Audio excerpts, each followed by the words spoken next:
यही बतावा था हम ढले पानी नाये का जमाना के करे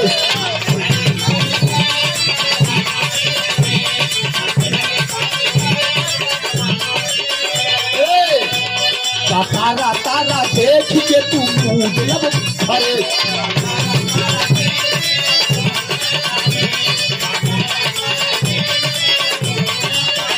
हम ढले पानी नाये का जमाना के करे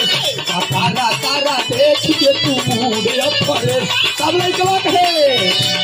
ये दिल्ली वाली तू ही लाल किला होगा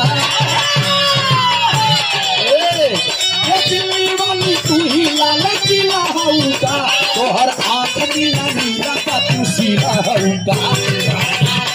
नीला का तू सीला होगा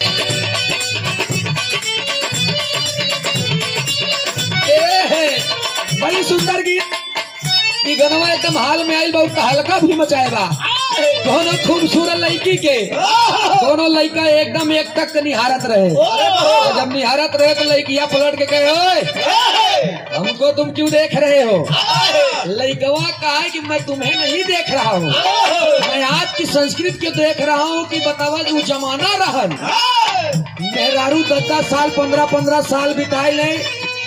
अगली बगली वाले उनकर स्वयं के देवर उनकर तन नहीं देख पावत रहे लेकिन जमाना में इतना छोट छोट कपड़ा पहन दिया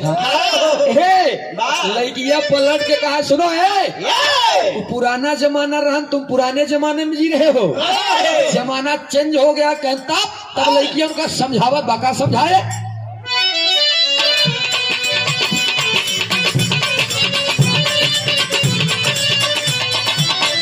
यही बतावा था हम ढले पानी नाये का जमाना के करे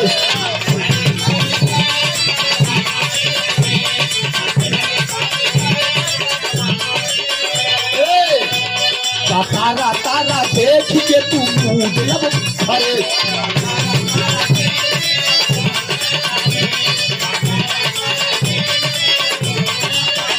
हम ढले पानी नाये का जमाना के करे तारा तारा देख के तू मूड लब भरे सब लड़का कहे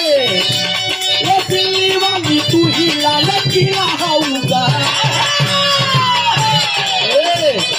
दिल्ली वाली तू ही लाल किला होगा तो हर आंख नीला नीला का तू सीला होगा नीला नीला का तू सीला होगा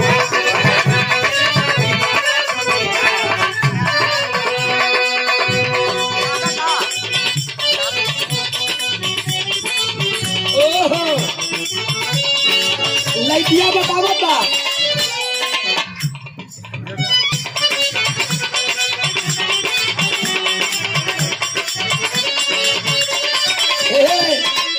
लड़किया बतावता अपने सहेली से जाए के बताओ अच्छा सहेलिया से कहे करे सखी तो शादी 21 साल के भरपूर उम्र में भई कहता कहे एक कमीवा कहन कवन कहन तोहार सैया जवन बहु गवैया बा कहता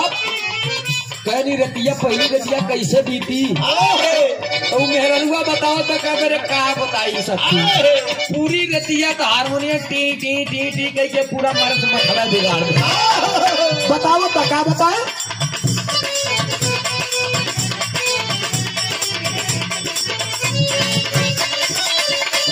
कहे सैया गवैया मिलल करे रोमांस हो ओहो सैया गवैया मिलल करे रोमांस हो आधी आधी रतिया की कारे लाश हो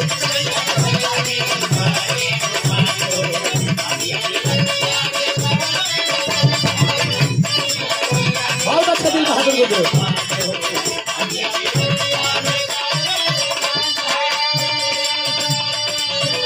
को भैया मिलल कारे रोमांस हो आधी आधी रतिया की कारे लाश हो तब सारा रिट पार करे हालत बिगाड़े सारा रिट पार करे हालत बिगाड़े बजा के हारमोनियम बजा के हार दुनिया दुनिया उतारे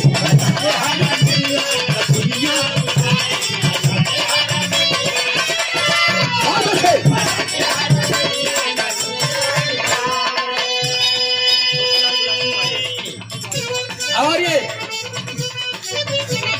हमारे बढ़ा दिए हैं। एक जोरदार ताली इनके नाम से बजाए आप सब। वाह क्या बात है। कहे क्या कहे